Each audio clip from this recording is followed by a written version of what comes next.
मदद नहीं की। जिस समय बीमारी थी कोई मदद गरीब की नहीं मिली और बेसहारा होकर के लोगों की जान चली गई, लोगों को अनाज छोड़ दिया। न जाने कितने लोगों के घर में कोई नहीं बचा। ये संकट पैदा किया भारतीय जनता पार्टी ने। और अभी सुनने में आया कि बड़े बड़े मेडिकल कॉलेज खोले गए हैं, बड़े बड़े मेडिकल कॉलेजों का उद्घाटन हुआ है, उन पे पर्दा लगा दिया गया उद्घाटन को लेकर के। और जब पर्दा हटा तो अंदर कुछ भी नहीं दिखा, खोखले थे सबके साथ। अभी जो मेडिकल कॉलेजों का उद्घाटन हुआ, बताया कि यहाँ बिस्तर हो गए, गरीबों के लिए इलाज और दवाई होगी। 9 मेडिकल कॉलेज खोलने का वादा किया, सपने दिखाए, पर्दा लगा करके उद्घाटन कर दिया। लेकिन जब पर्दे के अंदर देखा तो सबके सब मेडिकल कॉलेज खोखले थे। उनके अंदर न डॉक्टर, न दवाई का इंतजाम, न बिस्तर, केवल गरीबों को धोखा देने का काम कर रहे हैं। और अजीब सरकारें हैं। कैसी सरकारें, सोचो आप। दिल्ली वाले लखनऊ के लिए झूठ बोल रहे हैं और लखनऊ वाले दिल्ली वालों के लिए झूठ बोल रहे हैं। कैसी सरकार, जिन्होंने गरीब की मदद करनी थी वो गरीब की मदद नहीं कर पाए। जो कारखाने बड़े बड़े थे जिनमें नौकरी और रोजगार मिल जाते हैं, बताओ वो नौकरी वाले कारखाने, रोजगार वाले कारखाने कहां चले गए? बताएं हिसाब किताब कहां है वो कारखाने? यही नौजवान नौकरी और रोजगार ढूंढ रहे हैं। क्या भविष्य है इनका, बताओ नौजवानों, सोचो कभी, क्या भविष्य है आपका? क्या भविष्य बना दिया आपका? न नौकरी न रोजगार। और जिनमें नौकरी और रोजगार भी कारखानों में मिल जाते, वो सरकार ने बेचने का काम किया, वो सब बिक गए। ये हमारा उत्तर प्रदेश देश इसलिए पहचान है इसकी, इसलिए पहचान है क्योंकि हम और आप लोग एक साथ रहते हैं। जब हम याद करते हैं महापुरुषों को, जब हम याद करते हैं बाबा साहब भीमराव अम्बेडकर को, जब हम याद करते हैं डॉक्टर राम मनोहर लोहिया को, जब याद करते हैं आजादी के संघर्ष को, और जब हम तुलना करते हैं दुनिया में अपने देश की, तो कहां देश को पाते हैं? कभी सोचो आप कि आपका प्रदेश और देश कहां पहुंच गया है। आज प्रदेश में भूखमरी है, हमारे गरीबों पे भर पेट खाना नहीं मिल पा रहा है, कपड़े नहीं है। और जिस तरीके से महंगाई बढ़ रही है, इस महंगाई के कारण गरीबों को आत्महत्या करनी पड़ रही है। हमारे किसान भाई हैं, मजदूर हैं। बताओ किसान भाइयों, यही भारतीय जनता पार्टी ने वादा किया था कि तुम्हारी आय दोगुनी हो जाएगी। याद है कि नहीं याद है आपको? यही भारतीय जनता पार्टी ने वादा किया था कि हमारे किसानों की आय दोगुनी हो जाएगी। कौन सी फसल की आय दोगुनी हो गई, बताएं हमें। अभी धान खड़ा है, क्या धान की कीमत आपको दुगनी मिल जाएगी, आय दोगुनी हो जाएगी? कोई ऐसा है यहाँ पर जिसके खेत न हो? क्या नौजवानों आपके खेत नहीं है क्या? एक तो नौकरी नहीं, रोजगार नहीं, और जो खेती बाड़ी है वो भी मुनाफे की नहीं बची। जुताई महंगी हो गई, बुवाई महंगी हो गई, बीज महंगा हो गया, डीजल महंगा हो गया, खाद भी बोरी से चोरी हो गई, पेस्टिसाइड महंगा हो गया। बताओ लागत बढ़ गई कि नहीं बढ़ गई? आपकी लागत बढ़ती चली जा रही है, आय दोगुनी नहीं हुई, लेकिन महंगाई दोगुनी हो गई। आकलन कर लो आप। और जब किसान अपना हक मांगने को निकले तो किसानों के ऊपर जीप चढ़ा दी। बताइए, जीप चढ़ा दी किसानों के ऊपर, उन टायरों से किसानों को कुचल दिया। कहीं दुनिया में ऐसा होता हो तो बता दो। इस हल्दर मैदान में सोचो, अगर हम उन किसानों को नहीं याद करेंगे, इस हल्दर मैदान में क्या हम अपने हल्दर भाइयों को नहीं याद करेंगे, जिसके कंधे पे हल वो हल्दर?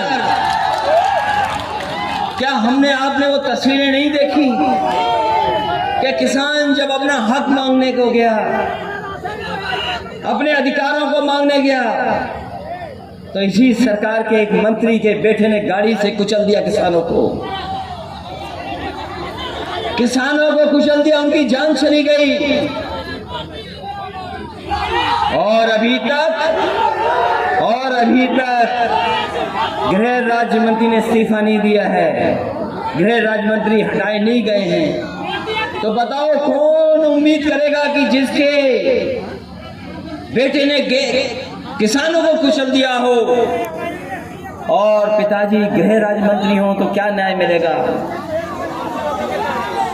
किसान भाइयों सोचो, अगर 3 कानून लागू हो गए तो आप अपने खेत में मजदूर हो जाओगे और खेती करने का भी अधिकार आपके हाथ में नहीं होगा। जिनसे आपका कॉन्ट्रैक्ट हो जाएगा वो तय करेंगे कि खेती कौन सी करनी है। ये 3 कानून केवल किसान नहीं बल्कि इस देश की अर्थव्यवस्था को बर्बाद करने वाले कानून हैं। इस देश की अर्थव्यवस्था को बर्बाद करने वाले कानून हैं। जिन किसानों ने सदियों से अपनी खेत की सेवा की हो, उस मिट्टी को पूजा हो, उस खेत में काम किया हो, उनके खेतों को छीनने की साजिश हो रही है। और कोई 1-2 किसान नहीं मरे हैं, 600 से ज्यादा किसान मारे जा चुके हैं। लेकिन बीजेपी वाले उन किसानों को याद भी नहीं कर रहे। सोचो 600 से ज्यादा किसान मर गए हों। और अभी ललितपुर की घटना सुनी होगी आपने, खाद का कोई इंतजाम नहीं किसान भाइयों के लिए। अगर खाद लेने जाओगे तो खाद नहीं मिलेगी। अभी ललितपुर में किसान खड़े रह गए, 2 दिन तक खड़े रह गए किसान, नहीं खाद मिली। एक किसान की तो वही मृत्यु हो गई, लेकिन उसे खाद नहीं मिली। दूसरा नौजवान किसान ने आत्महत्या कर ली, उसे खाद नहीं मिली। बताओ, ऐसी सरकार जिसको हम और आप लोग अन्नदाता बोलते हो, जो हमारा पेट भरता हो, जो हमारा पेट भर करके हमें कपड़े पहनाता हो, किसान के सम्मान में हम खाद नहीं उपलब्ध करा सकते।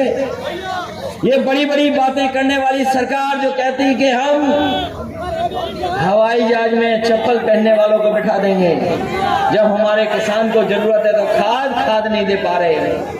डीएपी की जरूरत है तो डीएपी नहीं दे पा रहे हैं। ये कैसी सरकार है सोचो। और हमें आपको न जाने कितनी बार लाइन में लगा दिया। कभी लाइन में लगाया था नोटबंदी में, याद है कि नहीं याद है? और जिस समय नोटबंदी में लाइन में लगाया था तो याद है क्या कहा था कि काला धन खत्म हो जाएगा, भ्रष्टाचार खत्म हो जाएगा। हम आपसे पूछना चाहते हैं, बताओ इस मैदान में उपस्थित सभी भाइयों, भ्रष्टाचार खत्म हो गया कि नहीं खत्म हो गया? और काला धन वापस आ गया कि नहीं आ गया? इन भारतीय जनता पार्टी के लोगों से पूछो, इन भारतीय जनता पार्टी के लोग बताएं कि वो काला धन और भ्रष्टाचार कब खत्म होगा। और ये सरकार तो केवल नाम बदल रही है, रंग बदल रही है, शिलान्यास कर रही है, उद्घाटन कर रही है। हम लोगों ने गरीबों के लिए एम्बुलेंस चलवाई, जो एम्बुलेंस चलवाई थी गरीबों के लिए कि उसे तकलीफ ना हो, परेशानी ना हो, उस एम्बुलेंस को भी खड़ा कर दिया है। पुलिस के लिए 100 नंबर दी थी व्यवस्था, पुलिस जल्दी पहुंच जाए, मदद करने के लिए पहुंच जाए, लेकिन उस पुलिस की व्यवस्था को भी खराब कर दिया। और ये पूर्वांचल की खुशहाली के लिए सबसे बड़ी सड़क बनाई थी, ये पूर्वांचल के लिए सबसे बड़ी सड़क बनी थी, ये अभी भी पूरी नहीं हुई है। ये मऊ को जोड़ने वाली सड़क जो आगे चली जाए गोरखपुर, सलीमपुर, वो भी अभी नहीं बनी सड़क। जो शुरू किए गए थे वो अभी भी पूरे नहीं हुए। बताओ कहाँ काम पूरे हो गए? कोई नया काम किया हो तो बता दो। हमारे किसान भाइयों, अगर 500 रुपया आपसे दिया जा रहा है सम्मान में, तो डीजल, पेट्रोल, खाद और महंगाई का हिसाब लगा लेना। अगर आप हिसाब लगाओगे तो आपके घाटे में खेती है, घाटे में जा रहे हो। आप मुनाफे में नहीं जा रहे हो, घाटे में जा रहे हो। और सिलेंडर पे बहुत मांगा गया था वोट। हमारे गरीबों को सिलेंडर बांट करके बहुत वोट मांगा गया था। बताओ गरीब भाइयों, कहां सिलेंडर भर पा रहे हो? आप सिलेंडर भर पा रहे हो? तो इसलिए याद रखना, इन्होंने बहुत झूठ बोला है, बहुत लोगों को गुमराह किया है। इसलिए अपने वोट से सम्मान वापस लेने का काम करोगे कि नहीं करोगे? जो झूठ बोला उन्होंने, जो साजिश की, जो षड्यंत्र किया पिछड़ों के साथ, दलितों के साथ, जो अपमान की सरकार चलाई इन्होंने, बताओ अपने वोट से सम्मान छीनोगे कि नहीं छीनोगे? इसलिए आज मैं कह सकता हूं ये ऐतिहासिक कार्यक्रम हुआ है, ऐतिहासिक। मुझे जानकारी मिली है कि मऊ से बलिया पूरी सड़क जाम है। अभी बलिया के लोग नहीं पहुंच पाए यहाँ पर, पूरी जाम है सड़क। और इस मैदान को भी बड़ी मुश्किल से मिला है हमें और आपको एक जगह इकट्ठा होने के लिए।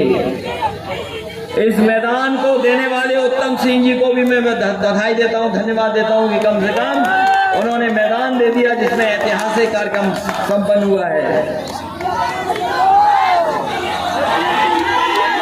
इसलिए मैं आपसे कहना चाहता हूं,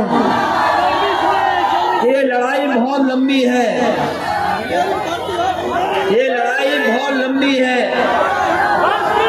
और इस लड़ाई में जो हमें सहयोग मिल रहा है, आपका जो समर्थन मिल रहा है, ये ऐतिहासिक समर्थन, ये ऐतिहासिक परिणाम देगा। और जो खोया हुआ सम्मान है आपका, उस सम्मान को देने का काम और दिलाने का काम हम मिल करके समाजवादी पार्टी के लोग देंगे आपको। और ये बदलाव आपसे आएगा। हम सब तो आ गए हैं, एक साथ मंच में हैं, लेकिन असली बदलाव आपको लाना है। दुनिया में जब हम तुलना करते हैं अपने प्रदेश की, देश की, तो हमारे प्रदेश को बहुत पीछे छोड़ दिया, बर्बाद कर दिया है। हमारी यही माताएं बहनें जिनको समाजवादी पेंशन से हम सम्मान करते थे, वो समाजवादी पेंशन छीन ली 500 रुपए की। आप सरकार बनाओ, महंगाई बढ़ गई है, हमें अगर 3 गुना भी बढ़ा के देना पड़ा तो इन माताओं बहनों का सम्मान करने का काम, समाजवादी पेंशन देने का काम होगा। इस सरकार ने कोई बिजली नहीं बनाई, इस सरकार ने कोई बिजली नहीं बनाई। अब थोड़ी बहुत शायद बनाई हो तो बनाई हो, लेकिन 4.5 साल में कोई बिजली नहीं बनाई। और बताओ बिजली के बिल कितने महंगे हो गए आपके?